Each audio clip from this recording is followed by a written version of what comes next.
मेरे प्यारे बच्चों, अगर हम एंगुलर वेलोसिटी की बात करें तो लीनियर वेलोसिटी और एंगुलर वेलोसिटी में एक रिलेशन होता है ना। अगर कोई पॉइंट है, मान लेते हैं ये पॉइंट ओ है और इस पॉइंट आ, से आर डिस्टेंस पर, जिसको हम कहेंगे आर परपेंडिकुलर डायरेक्शन में एक पार्टिकल जिसका मास m है वो मूव कर रहा है। तो यहाँ पर अगर हमें एंगुलर वेलोसिटी फाइंड करना है तो लीनियर वेलोसिटी और एंगुलर वेलोसिटी में हमारे पास रिलेशन है omega is equal to v is equal to omega into r perpendicular.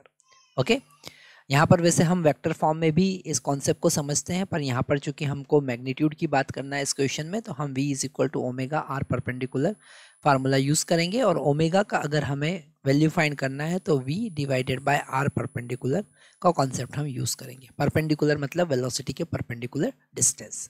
अब यहाँ पर इस क्वेश्चन में अगर हम देखें तो हमारे पास में क्वेश्चन में गिवन है a vehicle is moving due north with an absolute velocity 54 kilometre per hour. An observer at p at distance 30 meter to the west to the line of travel. What is the angular velocity of vehicle relative to the observer at t equal to 0 and t equal to 1 second? तो यहाँ पर सबसे पहले हम diagram देखते हैं कि ये हमारे पास ईस्ट डायरेक्शन है और इसके परपेंडिकुलर हमारे पास में नॉर्थ डायरेक्शन है। ये नॉर्थ डायरेक्शन है और ये ईस्ट डायरेक्शन है। और जो व्हीकल है वो नॉर्थ डायरेक्शन में मूव कर रहा है, उसका वेलोसिटी जो है वो 54 किलोमीटर पर आवर गिवन है। और हमें पता है कि हमें इसे मीटर पर सेकंड में कन्वर्ट करना होगा, तो 15 मीटर पर सेकंड यहाँ पर होगा। 5/18 का हम मल्टीप्लाई करके इसे मीटर पर सेकंड में कन्वर्ट कर सकते हैं।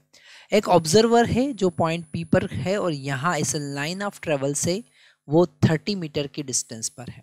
हमें फर्स्ट ए वाला पार्ट सॉल्व करना है जिसमें t इक्वल टू 0 जब वो ओरिजिन पर है तब उसका एंगुलर वेलोसिटी क्या होगा। तो यहाँ पर velocity v is equal to omega into r perpendicular at t equal to 0 पर हम सबसे पहले बात कर रहे हैं। ठीक है, तो वेलोसिटी यहाँ पर है 15, ओमेगा हमें फाइंड करना है और परपेंडिकुलर डिस्टेंस यहाँ पर हमको क्लियरली दिख रहा है कि ये जो वेलोसिटी वेक्टर यहाँ पर दिख रहा है इसके परपेंडिकुलर डिस्टेंस यहाँ से कितना है 30। तो यहाँ पर ओमेगा का वैल्यू 1/2 और यूनिट हमें पता है रेडियन पर सेकेंड होगा।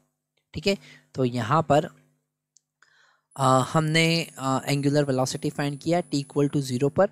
सेकेंड वाला जो पार्ट है वो थोड़ा इंटरेस्टिंग है, जरा ध्यान से समझना है। At t equal to 2 second, तो जब वो t इक्वल टू 2 सेकेंड पर हम देखते हैं तो उसने डिस्टेंस कितना कवर किया, तो नॉर्थ डायरेक्शन में उसने डिस्टेंस कवर किया होगा वेलोसिटी इनटू टाइम, क्योंकि वो कांस्टेंट वेलोसिटी से मूव कर रहा है।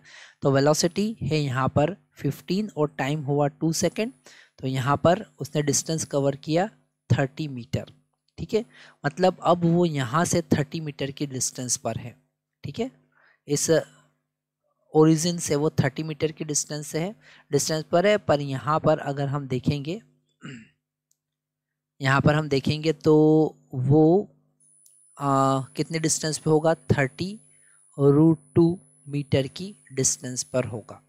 ठीक है, पर यहाँ पर हमें क्लियरली पता चल रहा है कि वेलोसिटी जो है वो नॉर्थ डायरेक्शन में है और इसका हम परपेंडिकुलर कंपोनेंट फाइंड करेंगे। क्योंकि ये एंगल 45 डिग्री है तो परपेंडिकुलर कंपोनेंट होगा 15 cos 45 डिग्री। ठीक है, तो यहाँ पर अगर हम वेलोसिटी की बात करें तो 15 cos 45 डिग्री, क्योंकि हमको परपेंडिकुलर कंपोनेंट लेना है वेलोसिटी का, into omega into perpendicular distance हो गया 30 इंटू √2। ओके, तो यहाँ पर 15 cos 45 कितना होगा 1/√2, that is equal to omega into 30√2। तो यहाँ पर ये 2 टाइम कैंसिल होगा और ओमेगा का वैल्यू हमको यहाँ पर मिलेगा 1/4 रेडियन पर सेकेंड। ठीक है, तो ये थोड़ा सा कॉन्सेप्ट हमें अच्छे से ध्यान से समझना पड़ेगा। क्यों? क्योंकि यहाँ पर हम परपेंडिकुलर वेलोसिटी की बात कर रहे हैं, है ना। हमने वहाँ से दोनों पॉइंट के बीच में जब वो t इक्वल टू 2 सेकेंड पर जहाँ पर था वहाँ से इस p को कनेक्ट किया और हमने डिस्टेंस फाइंड किया और फिर उसका वेलोसिटी का परपेंडिकुलर कंपोनेंट फाइंड किया। तो ये थोड़ा सा हमें ध्यान से समझना पड़ेगा कि हमें यहाँ पर वेलोसिटी का परपेंडिकुलर कंपोनेंट कैसे फाइंड करेंगे।